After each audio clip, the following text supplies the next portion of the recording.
Okay, welcome to another installment of the Daily Art Challenge. I'm still not at the point of numbering the submissions, and you'll notice when I do, because I will start to announce that at the beginning of the video, and I'm not exactly sure, but I'm going to retroactively go back through all of the submissions that I've uploaded so far and number them based on the upload to YouTube. It's not necessarily accurate to the chronological order which I made the work. I can include the numbers sometime at the end. I think I'll go through the numbers of the uploads to Instagram, which are closer to the chronological order, but not exactly accurate either. It's tricky. It just depends on when, not just when they were completed or filmed, but when the time presented itself for me to finish off a piece, and sometimes it's not always in the same day, but I'm trying my best to start and finish a piece in a day if I can. This video is going to be a real-time oil pastel painting because I haven't done one of those for a few submissions now, or a few uploads I should say, so I'm going to be going through each step of the process as it happens. I always start with ink first and do a little loose sketch of the subject that I'm going to be focusing on for the submission. This one I quite enjoy, even though I have been uploading recently images of subjects where they have accessories, which makes the portrait really interesting. They'll have a hat or glasses or a phone or their hand in the picture or some kind of interesting element to it, and this has none of those things, except it's interesting because of the emotion and humanity I think is captured in this piece. I still keep it quite loose, and it's fairly small, but not quite as small as we're going to go really soon. So stay tuned to this series because I'm going to be uploading much smaller pieces quite soon as I downgrade the scale rapidly, because I was advised by my brother to go larger, and I've gone from larger than this surface area to this size because I didn't want to do really large portraits when I was going to spend such little amount of time on them. I didn't want a lot of portraits that were too loose to be anything that was especially useful for future exhibitions. I just wanted something that was enjoyable, I could learn from, and would make a nice collection. And that's, to me, the greatest value so far with all of these oil pastel portraits, is that together they're a very interesting community. Individually, some are better than others, and I may talk about that later, but on this occasion, this is one who I think on his own is a very interesting individual, and I really value this model because he just seems to have something which some don't. A lot of the time I will use references from an Instagram account called Earth's World, and I will show that on the screen now. There'll be a link for them in the video description. They're aware that I'm using their photographs as a reference, and they're very kindly supporting the pieces by liking them on Instagram. So I'm giving them a shout out here as well, and I encourage you to do the same if you use any of their references, to just give them credit because they deserve it. They've got amazing photographs on their accounts, really interesting models, and I appreciate great reference. Now you can already see from the outline why I think you could be able to see why I like this model, because the outline from the moustache down to the side, or up along to the sideburns and along the hairline, I think is a really interesting shape, and I just think it's already a very strong design because of the way he styled his own facial hair. It's not something which I think I could conjure from imagination, and I'm hoping in the future it will be, but for the time being this is all just study material for me to learn from the reference and try to build my repository of images that I can conjure at will when necessary. And you can just see a lot of emotion already. If I were to leave this picture where it is and walk away from it, I think you'd be able to see humanity and emotion in that face, because it looks like he has sad eyes and you can see the outline of his beard. It's all enough. That's all that you need. But thankfully for this video, I do spend a lot longer. Well, not a lot longer, it's only 30 minutes and we're already 5 minutes into the video. But I spend that time developing the texture and tonality of the skin, hair and clothing. I do really relish in these types of subjects because they can be incredibly simple, and yet the simplicity can speak volumes. I often use this warm red to start off portraits, especially if the skin has a pinkish hue. Some people require more of a brown or yellow tone, and I really enjoy when that happens, because then I have to adjust to the pink to describe the differences in the skin tone throughout the face. But on this occasion he has very pinky skin, so I start off with this, I suppose it would be a medium red if we're talking in a colour palette of potential reds that could be used in paint. This would be a medium red, and I'm not sure, I don't think it'd come out as a cadmium red. I'm not sure. Someone, if you know, in the comments, let me know. I'm wondering whether it would be cadmium red light, or it's not quite strong enough to be a naphthol red. I'm not sure. It's somewhere around there though. It's a medium red. It's not especially dark or rich, but it's warm. It's not a cool red like a crimson. So it adds a lot of immediate darker tone than what you may imagine the skin would need. But that's what I enjoy about oil pastels, and why I enjoy using them and will rely on them to help me catch up on the challenge. I fell behind several days certain points, and that's why oil pastel portraits help me catch up. At this point where I'm providing the commentary for the video, I'm so far behind, I could be 30 or 40 submissions behind, maybe even more, so I'm not sure. It's no longer become important to me to keep up with the challenge deadline, because I don't think it was introduced to me as you start from now and you end 100 days from now. It was just an incentive to start making art, but I don't want to leave it behind. I want to make sure that I do complete the challenge. And with me being, I think I'm around 56 submissions in or something like that, I think it's very conceivable that this could be finished without too much pain.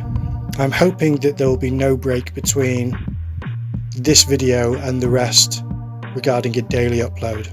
My intention is to continue uploading videos one a day until the 100-day challenge is complete. So once I start numbering these videos, it should be in the description if you're watching this in the future, although if you're watching this video in September of 2024, they may not be numbered yet. But I have every intention of going through and doing that so that you have some sense of how many there are and where I was in the timeline of the challenge, because they won't be too far out. When I started to upload the challenge, I made 2 videos to YouTube, and then work and other priorities just took over and I was unable to keep up with the YouTube uploads initially. So I stopped for, I think, over a month. And then when I started uploading the videos again, I first uploaded 2 more recent videos. So those are quite far out of the chronological order. They were the 20 or so to go video where I was discussing the fact that I only have about 20 subscribers to go until I reach my first big milestone on the channel, which is to reach 1,000 subscribers, and that's exciting for me. I am getting closer to that. I'm about 10 or so away now.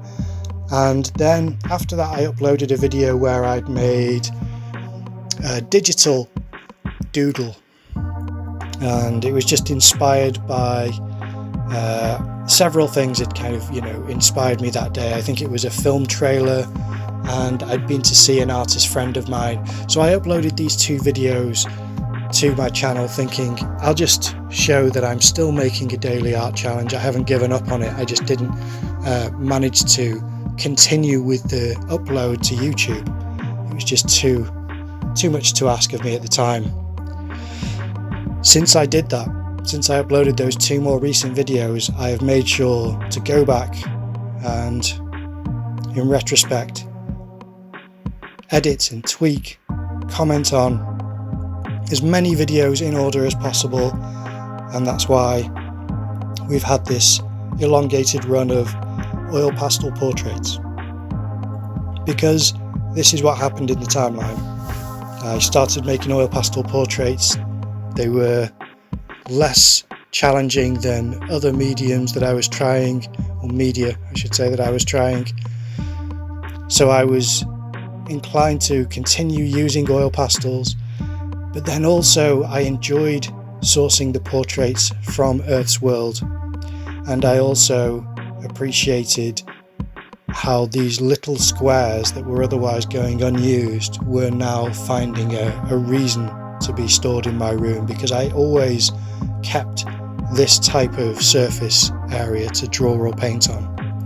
I've mentioned it in lots of videos, but I'll quickly go over it just in case you haven't seen my others, and that is that this surface area, this paper that you can see me drawing on, is the thick paper that comes with a picture frame most of the time when you buy them in shops.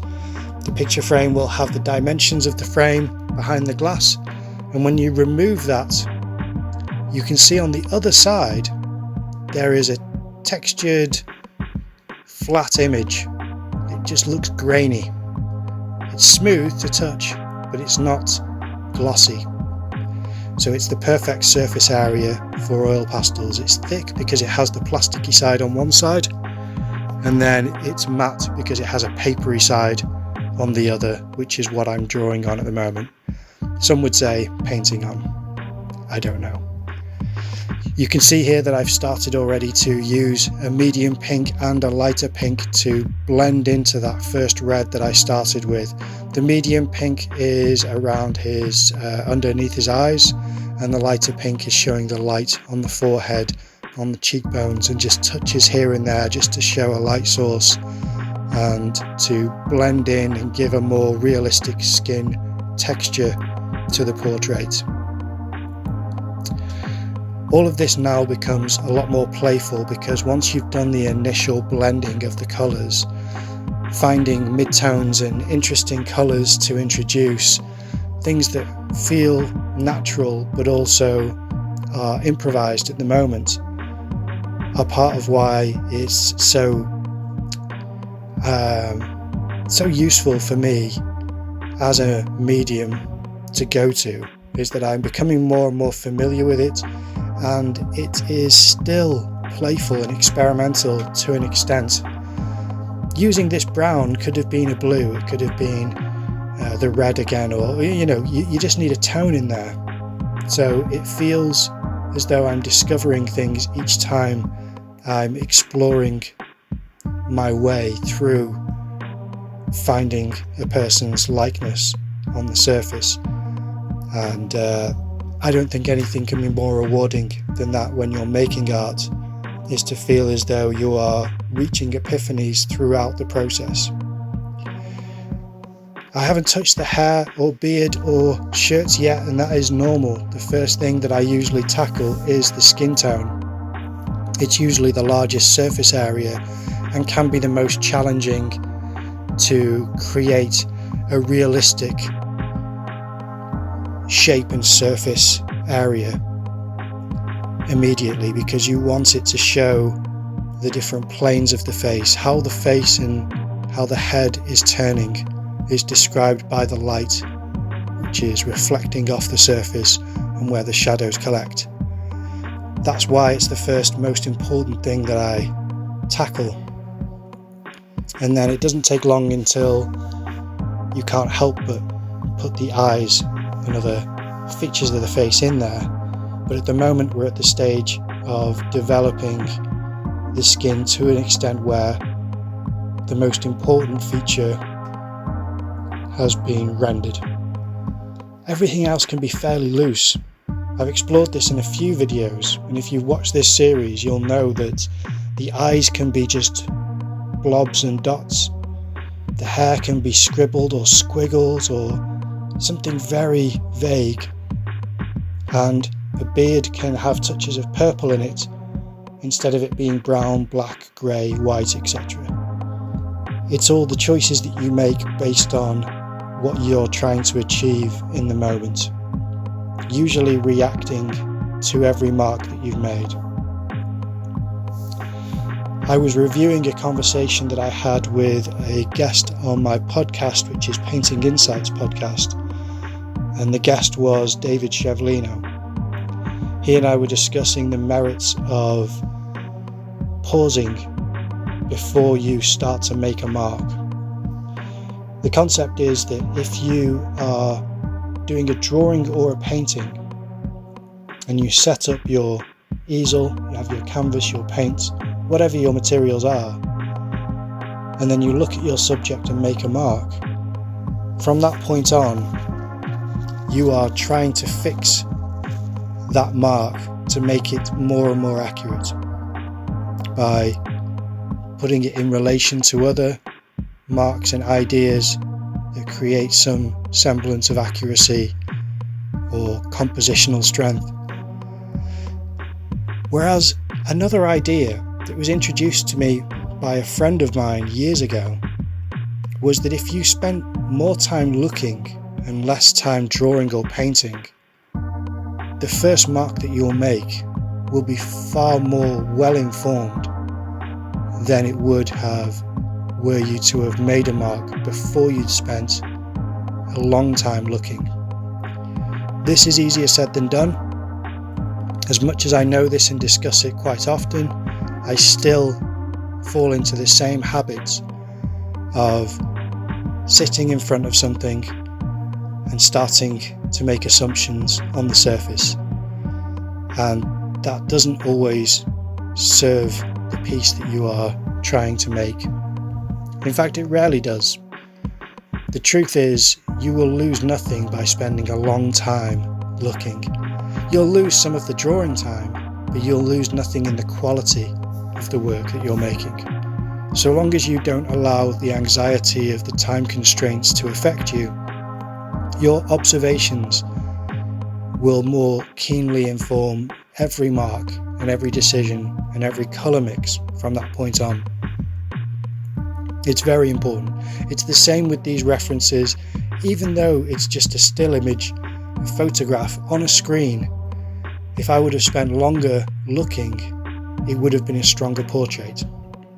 Sometimes I get lucky and I really appreciate the portrait.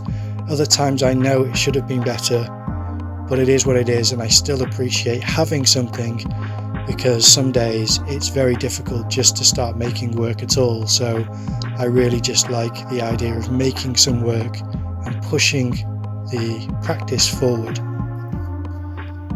On this occasion you can see that the beard, the hair and the clothing are very lightly scribbled in, and the majority of the focus was on the skin, as I mentioned earlier, and you can see why, because everything can be very loose and still achieve a certain level of effectiveness.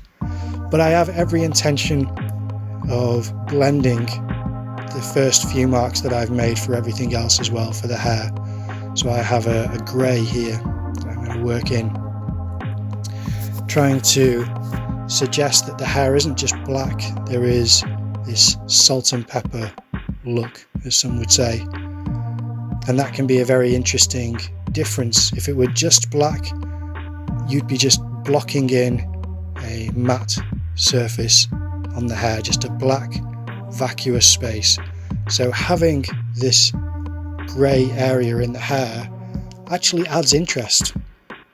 I think some people don't realise that for models, if you were to draw someone with no blemishes on their skin, it's less interesting for someone like me than someone who has wrinkles or scars or interesting bumps or tones on their face, because those are what I consider and call points of interest.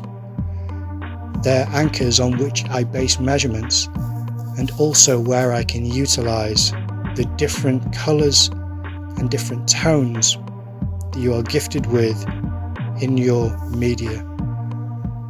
If you're using paints, pastels, pencils, pens, whatever it is, or all of them together, these all have different strengths of light and dark, and you can use those to great effect if the person has points of interest on their face. Sometimes the problem isn't the model, sometimes the problem is the lighting. If you have very flat lighting and not much light and shadow is present, then you will struggle to describe anything that has much dynamic effect on the surface. The real interest in this portrait is the light on the head and the temple. It's the lightest part up against that nice warm red. Everything else works around it, and it needs taking time and attention to ensure that it all is described fairly and carefully.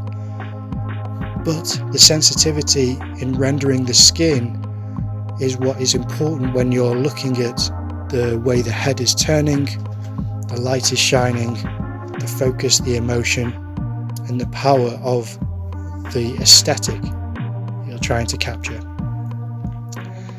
Now, it may feel like it's such a small piece. Why is it taking this long? I'm not sure if you feel that, because it is a very small piece. But the more that you use these pastels, the more that they can be wielded in a way which blends something fairly soft. I'm using a grey on top of the black that I scrubbed softly for the clothing. And instead of it sitting as a scribble, it kind of blends together. It's not a solid grey, and it's no longer a black, and it just makes a different colour, very similar to the way that paint does. I find that really nice. Initially, I didn't like the feeling of oil pastels on the surface because I was used to soft pastels, which are very dry and chalky, and oil pastels don't have that. They leave flakes on top, so it does rub off in kind of flakes and layers in that way itself, and it's making sure that they bind onto each other, that they are attached, that you can use them with each other in a strong way. Light on top of dark creates a blend, and dark on top of light can create problems depending on how you do it. So I'm doing dark on top of light here, and it describes really dark shadow. But if I wanted it to be more subtle, it would partially mix, partially blend, but some parts of the dark line would remain. That's why I don't often use dark on top of light, except for the last few marks. And they have to be very precise, specific marks that achieve a certain effect. For describing shadow on top of clothing, they work because you're trying to make sure that you have something which suggests a lack of light. But if you are just trying to do subtle marks, it can break the strength of the line. It depends, it always depends. I find a reliability in putting light on top of dark. It blends together well, and the light then it's mixed in and it's altered by the dark tone that you've already got down. But then it blends together to make a nice mixture where it has lightened the tone, but it's also pushed each into each other, creating this illusion of a texture. I think every little touch with portraits like this push you further towards something which suggests a concentration, a likeness, and a focus. The look in his eyes, as small as those touches are, feel to me somewhat human. I'm trying to put a dot of white at the side of the eye. The whites of the eyes are not always things that I use white for, but with something like this where there's a feeling of vulnerability and emotion to the subject, I think it's quite pleasant to ensure that humanity is captured using the light and dark tones that are available to you. I often do find that yellows or greens in the beard can be quite interesting, and you can see that some of them create this effect that the grey, the white or the black can't do without having that warmer colour in there. And these final touches are what I relish in, because it is refining all of these marks. And you can see the shirt there has the effect of certain shadow areas, and the only thing that needs to be done is that if the light is coming from the left, then there should be shadow on the right.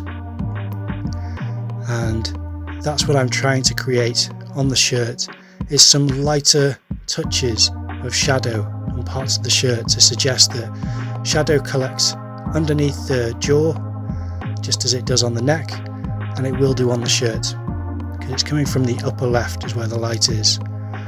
Light must be reflecting off some surface to the right, because you can see it on his temple, but generally the light appears to be coming from the top left, which is normal for a lot of portraits.